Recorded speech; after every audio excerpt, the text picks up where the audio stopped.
Hello, I'm Cash from CashedOutBoards, and this is the complete guide to making a longboard. In this video, I'll go over everything you need to know to make your very own longboard, just like this one. Let's get started. The first step is planning out your board. I knew my board was going to be 10 inches by 38. It was going to be symmetrical, and it was going to have kicks and concave. Once you've got a shape and size in mind for your board, you could begin marking out your materials. For my board, I'm doing 4 plies of 1/8 inch Baltic Birch plywood. While marking up your plywood, make sure you use a square or a straight edge so everything stays precise. Baltic Birch plywood tends to be pretty flexible one way and fairly rigid the other. Keep this in mind while laying out your board. Next, it's time to cut out your sheets of plywood. I used a circular saw for the cut.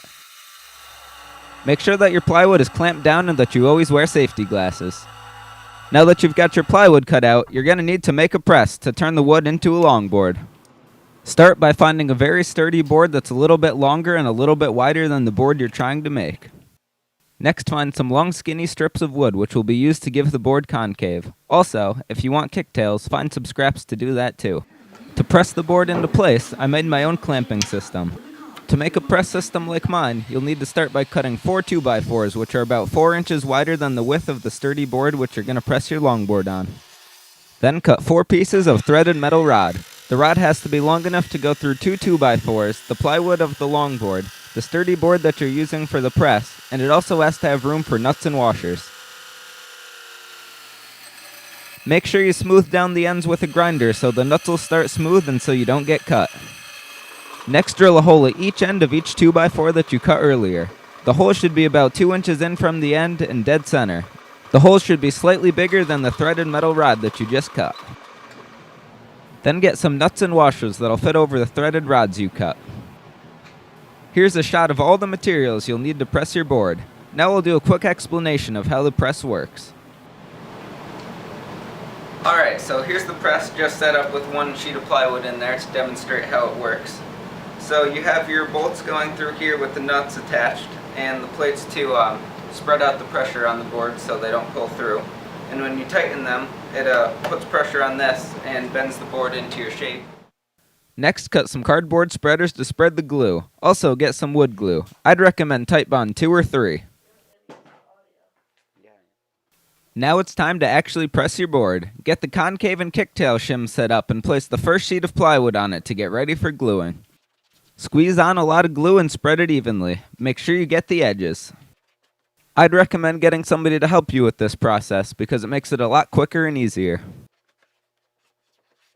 Once you've got glue evenly spread on your first sheet of plywood, evenly spread glue on another one.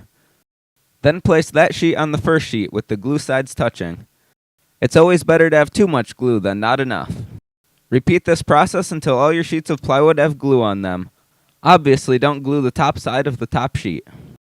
Next, get your clamp system set up. Make sure everything is centered over the press and that you tighten down your bolts evenly. You can measure the gap from the top 2x4 to the bottom 2x4 to make sure everything's the same and even.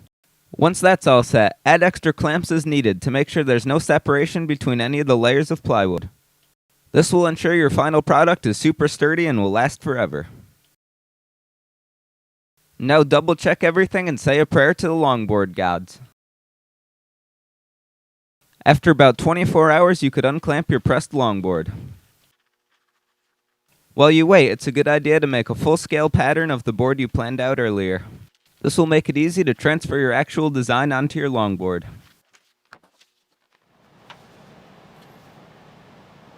Once the board is out of the press, I like to start by making a center line and marking off the parts that you could actually use. This will make it a lot easier to lay out your board. The next step is to take your template which you made earlier and trace that onto the board. Again, make sure everything's clear and centered when you trace this so you get a real nice final product. Here's my board all laid out and ready for the next step, cutting it out.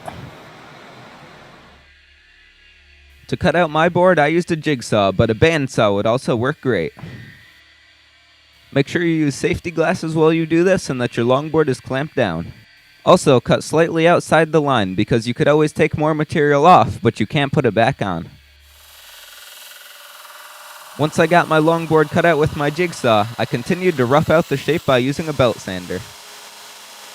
This allows you to shape the board fairly quickly before you focus on the fine details, which I'll talk about in a second.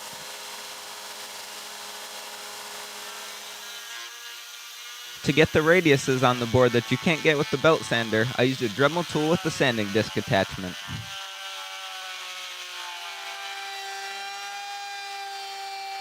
Then I used a router to start to give the edges of the board a smooth shape.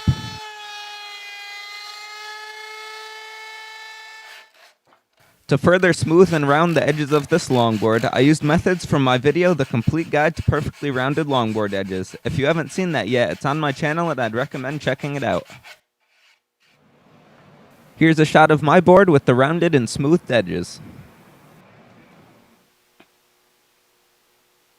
If your board has any splinters or slight imperfections like mine did, fill them with wood putty and sand them smooth. This will make the imperfections hardly noticeable. The next step is to drill the holes for the hardware that'll hold your trucks on. I used a template that I found online to mark mine out, although you could also use the base plate of the truck that you're gonna mount. I used a pin to mark dead center in the holes. Then I used a small drill bit to mark them to make sure everything stayed perfectly aligned. Once everything is marked, use a drill press to drill out the holes. The bit size should be slightly bigger than the hardware that you're gonna use to mount your trucks.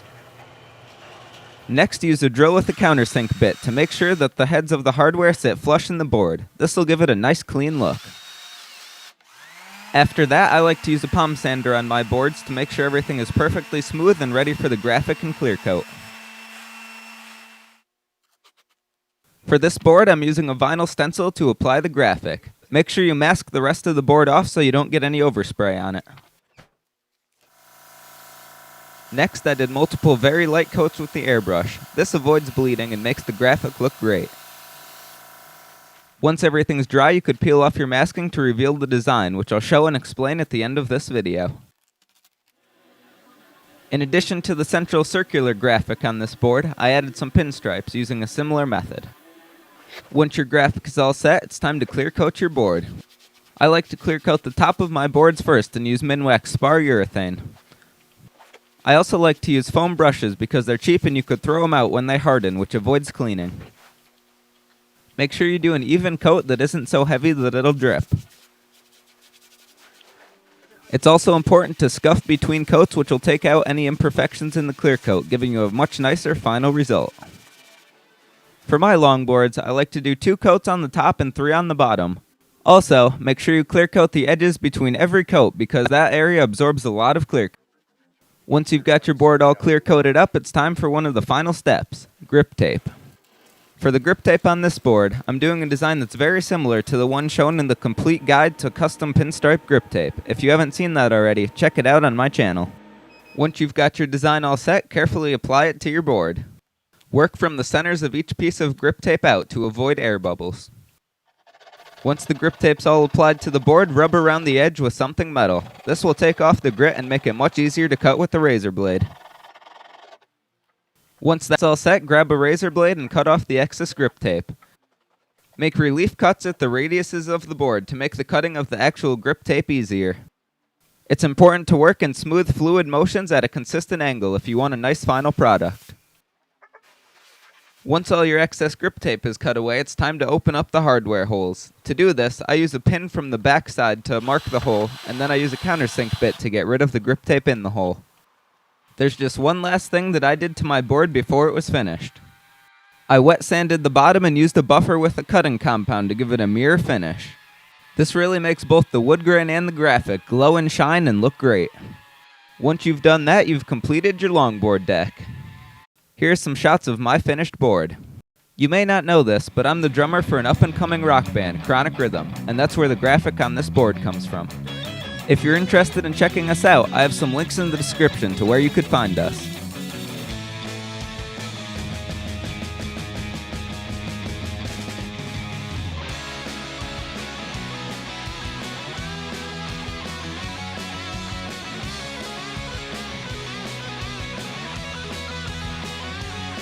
Well, that's it for this video. I hope it was helpful and good luck on your own longboards. If you have any questions, leave them below. Also, don't forget to like if you liked the video. Subscribe for more, and as always, thanks for watching.